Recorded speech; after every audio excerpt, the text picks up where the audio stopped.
कहानी शुरू होते ही हमें बताया जाता है कि फ्रांस में एक सुंदर शहजादा अपने आलीशान महल में रहता था। शहजादे के पास किसी भी चीज की कमी नहीं थी, लेकिन फिर भी वो बहुत ही खुदगर्ज था और वो गांव वालों से लगान वसूल करके अपने महल को खूबसूरत चीजों से सजाता था और महल में दावत पर वो सिर्फ हसीन और खूबसूरत लोगों को ही बुलाता था। फिर एक रात तूफान से बचने के लिए एक बिन बुलाया मेहमान उसके महल में आती है और शहजादे को तोहफे में एक गुलाब देती है, पर उसके बदसूरत चेहरे को देखकर शहजादे ने उस तोहफे को ठुकरा दिया। ये देखकर वो बूढ़ी औरत शहजादे को समझाते हुए कहती है कि खूबसूरती सूरत में नहीं बल्कि दिल में होती है। लेकिन जब शहजादा बदतमीजी से बाज नहीं आया, तभी वो बदसूरत बूढ़ी औरत अचानक एक खूबसूरत जादूगरनी में बदल गई और वो जादूगरनी समझ गई थी कि शहजादे के दिल में प्यार बिल्कुल भी नहीं है। इसलिए शहजादे को सजा देने के लिए वो उसे एक श्राप देकर बीस्ट यानी एक दरिंदे में बदल देती है और पूरे महल और वहाँ रहने वालों सभी पर एक जबरदस्त जादू कर देती है। लेकिन इस श्राप से मुक्ति पाने के लिए जादूगरनी बीस्ट को एक गुलाब का फूल भी देती है और कहती है कि इस जादुई गुलाब के आखिरी पंखुड़ी गिरने से पहले अगर तुम्हें किसी से प्यार हो जाती है और वो भी तुमसे प्यार करती है तो तुम फिर से एक बार बीस्ट से इंसान बन जाओगे। लेकिन अगर इस गुलाब की आखिरी पंखुड़ी गिरने से पहले ऐसा नहीं हुआ तो फिर तुम अपनी पूरी जिंदगी एक बीस्ट बनकर बिताओगे। अब इसके बाद कई साल गुजर गए और उस शहजादे को कोई याद करने वाला नहीं रहा, क्योंकि जादूगरनी ने उसके अपनों के दिमाग से मिटा दी थी। इसके बाद हमें एक गांव दिखाया जाता है जो महल के पास में ही होती है और इसी गांव में एक लड़की रहती थी जिसका नाम था बेल। उसे किताब पढ़ना बहुत ही अच्छा लगता है क्योंकि कहानी उसकी एक अलग ही दुनिया है। और उसी गाँव में एक लड़का भी रहता है जिसका नाम है गैस्टॉन। वो बेल को बहुत पसंद करता है और उसे शादी भी करना चाहता है, पर बेल उसे बिल्कुल भी पसंद नहीं करती। लेकिन गैस्टॉन बहुत कोशिश करता है बेल को मनाने के लिए, मगर उसे कुछ भी हासिल नहीं होता। फिर हम बेल के पिता को देखते हैं जो एक इन्वेंटर होते हैं और वो एक दिन शहर जाते हैं सामान खरीदने के लिए, लेकिन वापस आते समय वो जंगल में भटक जाते हैं और जंगल के रास्ते में कुछ भेड़िया उनके ऊपर हमला कर देते हैं। पर वो उन भेड़ियों से बहुत मुश्किलों के बाद बचते हुए उसी महल की तरफ चले जाते हैं जिस महल में वही बीस्ट रहता है। अब महल के अंदर आने के बाद वहाँ पर कोई भी नहीं होता, लेकिन यहाँ पर आग जल रहा होता है और खाने के टेबल पर बहुत सारा खाना भी रखा होता है, जिसे देखकर वो खाने लगते हैं। तभी अचानक उनके सामने एक कप आकर बातें करने लगता है, जिसे देखकर वो डर के मारे बाहर चले आते हैं और अपने घोड़ा लेकर वहाँ से जाने लगते हैं। तभी वहाँ एक पेड़ पर बहुत सारे खूबसूरत गुलाब देखकर उसमें से एक गुलाब को वो तोड़ लेते हैं, क्योंकि घर से आते समय बेल ने उन्हें एक गुलाब का फूल लाने के लिए कहा था। लेकिन तभी वहाँ पर बीस्ट आ जाता है और उन्हें पकड़कर बंदी बना लेता है, क्योंकि बेल के पिताजी ने गुलाब चोरी करने की कोशिश की थी। पर तभी उनका घोड़ा वहाँ से भागकर सीधे घर में चला आता है और बेल उसे देखकर समझ जाती है कि उसके पिता किसी मुसीबत में है। इसलिए वो घोड़े को साथ में लेकर अपने पिताजी को ढूंढने के लिए निकल जाती है और वो घोड़ा बेल को रास्ते दिखाकर उस महल के बाहर ले आता है। इसके बाद बेल महल के अंदर आती है और अंदर आते ही वहाँ पर रखे एक कैंडल स्टैंड और एक घड़ी आपस में बातें करने लगते हैं और कहते हैं कि देखो ये कितनी खूबसूरत लड़की है, ये शायद वही लड़की है जो हमें जादू से मुक्ति दिलाएगी। तभी बेल इन दोनों की बातें सुन लेती है और कहती है वहाँ पर कौन है, और थोड़ा सा घबरा जाती है क्योंकि वहाँ पर कोई भी इंसान नहीं था। इसके बाद वो कैंडल स्टैंड और घड़ी के पास आने लगती है और तभी उसे अपने पिता की आवाज़ सुनाई देती है। तो कैंडल स्टैंड उठाकर वो ऊपर की तरफ चली जाती है जहाँ पर उसके पिता को बीस्ट ने बंदी बनाकर रखा था और उसके पिता उसे देखकर कहते हैं ये एक जीता जागता महल है, तुम यहाँ से चले जाओ इससे पहले कि वो हैवान तुम्हें देख ले। पर इससे पहले बेल वहाँ से निकल पाती तभी वहाँ पर बीस्ट आ जाता है, जिसे देखकर बेल डर जाती है। पर वो बीस्ट से कहती है मैं अपने पिता से मिलना चाहती हूँ, उन्हें छोड़ दो। जिस पर बीस्ट कहता है कि तुम्हारे पिता ने मेरा गुलाब चुराया है, जिसकी सजा उम्र कैद है, और अगर ये दरवाज़ा एक बार किसी के लिए बंद हो गया तो दोबारा ये दरवाज़ा कभी भी नहीं खुलेगा। लेकिन बेल कहती है कि मुझे अपने पिता से एक आखिरी बार मिलने दो, जिसके बाद वो बेल के लिए दरवाज़ा खोल देता है। तभी बेल अंदर जाकर अपने पिता को बाहर धकेल देती है और दरवाज़ा बंद कर देती है, क्योंकि बीस्ट ने कहा था कि एक बार दरवाज़ा बंद हो गया तो दोबारा कभी नहीं खुलेगा। जिसके बाद बीस्ट बेल के पिताजी को कुछ न करके बाहर ले जाकर छोड़ देता है और बेल उस कैद खाने में ही रह जाती हैं। अब कुछ समय के बाद कैंडल स्टैंड आकर वो दरवाज़ा खोल देता है और बेल के सामने आकर बात करने लगता है, जिससे बेल डर जाती है। तभी वहाँ पर वो घड़ी भी आ जाता है और बेल से कहता है कि हाँ, यहाँ पर सभी चीज़ें बात कर सकते हैं और डरने की कोई ज़रूरत नहीं है। जिसके बाद वो बेल को अपने साथ चलने को कहते हैं। दरअसल ये सभी पहले इंसान ही थे, जिसमें से कोई महल का नौकर, पहरेदार या और भी बहुत सारे लोग थे। पर जादूगरनी ने जब श्राप दिया था तो शहजादे के साथ साथ महल के सभी लोग कोई ना कोई चीजों में बदल गए थे, और ये लोग बदलने के बाद भी अब चल फिर सकते हैं और बातें भी कर सकते हैं। इसके बाद ये दोनों बेल को ले जाकर एक कमरा देते हैं जहाँ पर वो रह सके, क्योंकि इन सभी को लगता है कि बेल ही शायद वो लड़की है जो इन सभी को श्राप से मुक्ति दिला सकती है। वहीं जब बीस्ट को ये सारी बातें पता चलती है तो वो कैंडल स्टैंड और घड़ी के ऊपर गुस्सा होता है।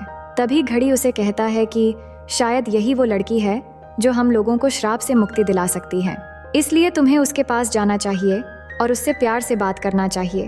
पर बीस्ट इस बात से और भी ज्यादा गुस्सा हो जाता है, पर यहाँ पर रहने वाले सभी मिलकर उसे समझाते हैं और वो मान जाता है, क्योंकि उसके वजह से ही यहाँ रहने वाले सभी लोग श्रापित हैं। इसलिए वो बेल से मिलने के लिए उसके कमरे के बाहर जाता है और उसे साथ में खाना खाने के लिए कहता है, पर बेल उसे मना कर देती हैं और कहती हैं कि तुम्हारे साथ खाना खाने से अच्छा मैं भूखा ही रह जाऊं। ये सुनकर बीस्ट गुस्सा हो जाता है और उसे कहता है तो ऐसा ही होगा, तुम्हें कोई भी यहाँ पर खाना नहीं देगा। ये कहकर वो वहाँ से चला जाता है।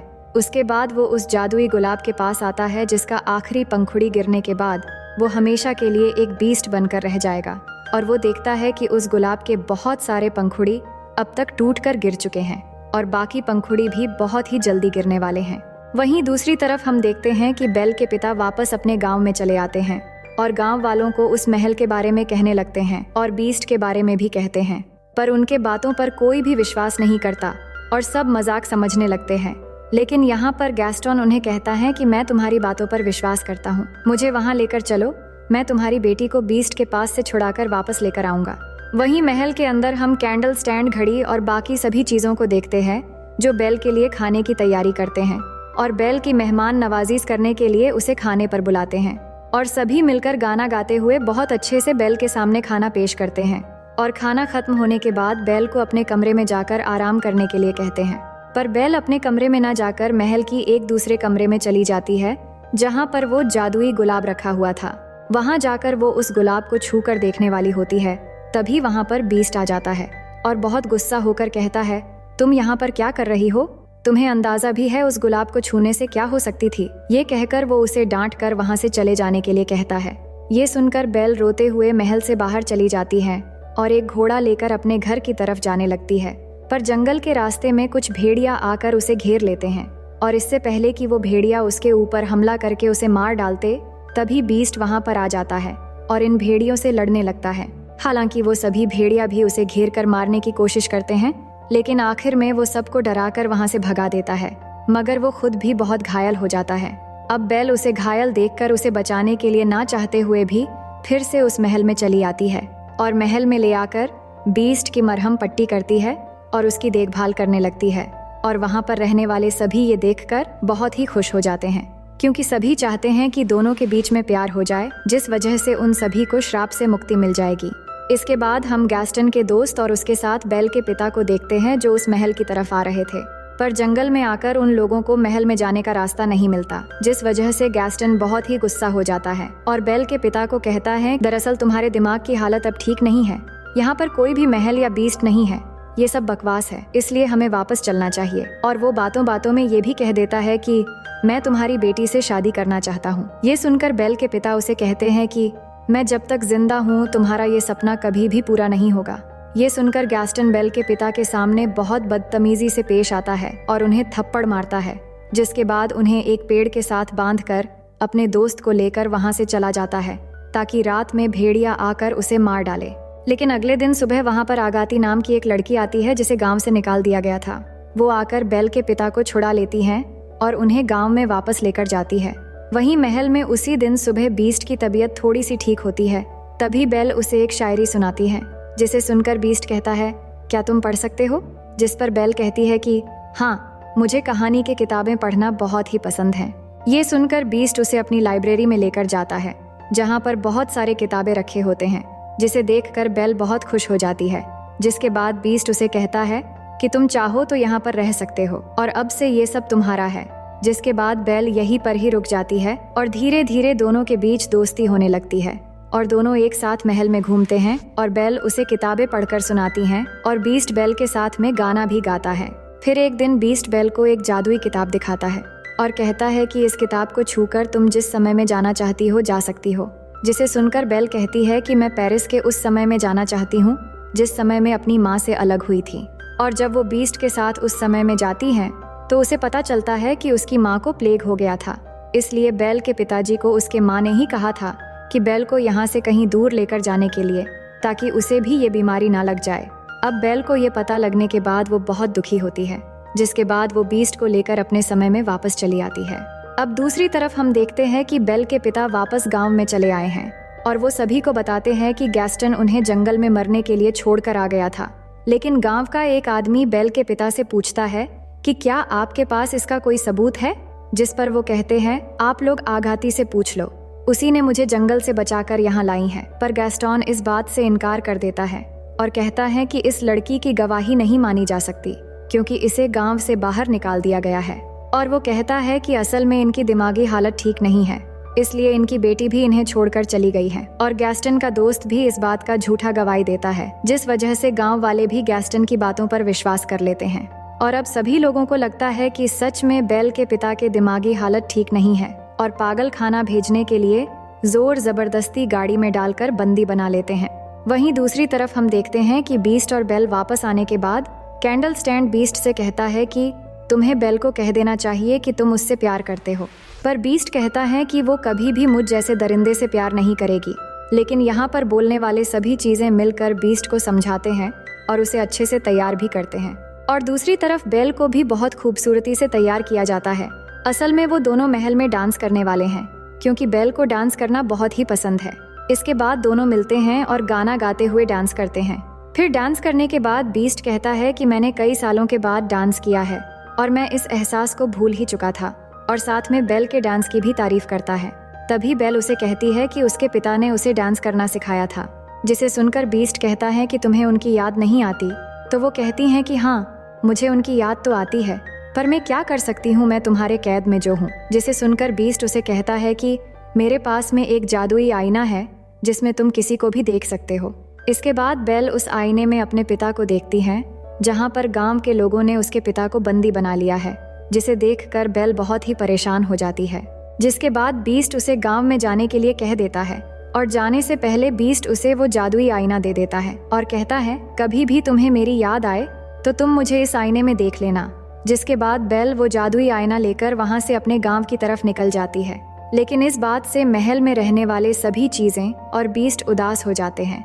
दरअसल बेल के चले जाने पर सभी ये सोचने लग जाते हैं कि अब वो वापस कभी नहीं आएगी और उनकी श्राप कभी भी खत्म नहीं होगी। और इसी के साथ बीस्ट भी उदास हो जाता है क्योंकि वो बेल से प्यार करने लगा था। इसके बाद बेल गांव में चली आती है और देखती है कि उसके पिता को गांव के लोगों ने बंदी बनाकर ले जा रहे होते हैं। तभी बेल उन सबको रोकती है और गांव वालों को समझाने की कोशिश करती है कि मेरे पिता पागल नहीं है और सच में जंगल पर एक महल है और उसमें एक दरिंदा भी रहता है। लेकिन फिर भी गांव वाले विश्वास नहीं करते, इसलिए बेल गांव वालों को विश्वास दिलाने के लिए उस जादुई आईने में सबको बीस्ट का चेहरा दिखाती है, जिसे देखकर गांव वाले डर जाते हैं। लेकिन बेल सभी को कहती हैं कि डरने की कोई जरूरत नहीं है, तुम जिसे दरिंदा समझ रहे हो असल में वो दिल का बहुत ही अच्छा है और वो किसी को भी नुकसान नहीं पहुंचाता। जिसे सुनने के बाद गैस्टन समझ जाता है कि बेल अब उस दरिंदे से प्यार करने लगी है, इसलिए वो गांव के लोगों को भड़काने लगता है और डरा कर बीस्ट को मारने की बात करता है। और वो बेल को भी उसके पिता के साथ में बंदी बनाने को कहता है। जिसके बाद सभी गांव वाले मिलकर बेल को भी बंदी बना लेते हैं और उसके बाद सभी गांव वाले मिलकर महल की तरफ जाने लगते हैं। और जब गांव वाले बीस्ट को मारने के लिए महल में चले आते हैं, तभी वहां पर बीस्ट के सारे साथी मिलकर गांव के लोगों के ऊपर हमला कर देते हैं और बुरी तरह सबकी पिटाई करने लगते हैं। और इसी बीच बेल मौका पाकर अपने पिता के मदद से गाड़ी के पिंजरे से आजाद होकर बीस्ट की तरफ बढ़ने लगती है। दूसरी तरफ गैस्टन बीस्ट के पास जाता है, जहां पर बीस्ट उदास होकर बैठा हुआ था और जाकर उसे कहता है कि तुम्हें क्या लगा दरिंदे, बेल तुमसे प्यार करती है, तुम ऐसा सोच भी कैसे सकते हो कि वो तुम जैसे दरिंदे से प्यार करेगी। उसने ही हम लोगों को तुम्हें मारने के लिए यहाँ पर भेजा है। ये कहकर गैस्टन उसे गोली मार देता है, जिससे बीस्ट नीचे गिरने लगता है। और इससे पहले वो नीचे गिरता, वो एक गुंबद को पकड़कर लटक जाता है। ये देखकर गैस्टन दूसरी बार गोली चलाने वाला होता है। तभी वहां पर बेल आ जाती है और गैस्टन के हाथ पकड़कर उसे रोकने की कोशिश करती है। और इसी हाथापाई में गैस्टन नीचे गिर जाता है और उसका बंदूक भी नीचे गिर जाता है। और दूसरी तरफ बीस्ट भी ऊपर आने की कोशिश करता है और बेल उसे कहती है कि मैंने गांव वालों को रोकने की कोशिश की थी पर वो नहीं माने। और ये सुनकर बीस्ट वहाँ से गैस्टन के पास आता है और आकर उसका गला पकड़कर ऊपर उठा लेता है और उसे महल की नीचे फेंकने ही वाला होता है। तभी गैस्टन उससे माफी मांगने लगता है और कहता है मुझे छोड़ दो। तो बीस्ट उसे छोड़ देता है और कहता है सभी को लेकर यहाँ से चले जाओ। जिसके बाद बीस्ट बेल के पास जाने लगता है, लेकिन तभी गैस्टन बीस्ट के पीठ पर गोली मार देता है जिससे बीस्ट गिर जाता है। लेकिन गैस्टन भी जहाँ पर खड़ा था वो जगह भी अचानक टूट जाता है जिससे वो वहाँ से गिरकर मर जाता है। वहीं बीस्ट अपनी जिंदगी की आखिरी सांसें ले रहा था और बेल रोते हुए उसे कहती है कि अब मैं तुम्हें कभी भी अकेले छोड़कर नहीं जाऊंगी और अब सब कुछ ठीक हो जाएगा। बीस्ट कहता है कि अब मेरा जाने का समय हो चुका है। तभी गुलाब की आखिरी पंखुड़ी भी गिर जाती है और बीस्ट भी पूरी तरह से खामोश हो जाता है और उसके साथ में वहाँ पर जितने भी उसके साथी थे वो एक दूसरे से बात करते हुए एक एक करके वो भी हमेशा के लिए खामोश हो जाते हैं और बेजान हो जाते हैं। और यहाँ पर बीस्ट की ये हालत देखकर बेल बहुत ही दुखी हो जाती है और वो उसे कहती है कि मैं तुमसे बहुत प्यार करती हूँ। ये कहकर वो बीस्ट को एक किस करती है। तभी वहाँ पर आघाती आती है जिसे गांव वाले ने निकाल दिया था और ये वही जादूगरनी थी जिसने शहजादे को श्राप दिया था। और जब वो देखती है कि बीस्ट को किसी से प्यार हो गया है और वो लड़की भी उससे प्यार करती है, तब वो अपने जादू से बीस्ट को फिर से वही खूबसूरत शहजादे में बदल देती है, जो देखकर बेल बहुत ही खुश हो जाती है और उसके पास आकर उसे किस करती है। और इसी के साथ ये पूरा महल भी श्राप मुक्त हो जाता है और फिर से एक खूबसूरत और आलीशान महल बन जाता है। और महल में जितने भी श्रापित चीजें जो कभी इंसान हुआ करते थे वो सभी धीरे धीरे अपनी असली रूप में आने लगते हैं और एक दूसरे से मिलकर वो भी बहुत खुश हो जाते हैं। इसके बाद महल में सभी गांव वाले भी आते हैं और महल के लोगों से मिलते हैं और शहजादा भी बेल को साथ लेकर सबके सामने आता है। और सब मिलने के बाद महल में फिर से वही खुशी का माहौल लौट आता है और सब मिलकर गाना गाते हुए डांस करने लगते हैं। और इसी हंसी खुशी के साथ ये मजेदार कहानी यहीं पर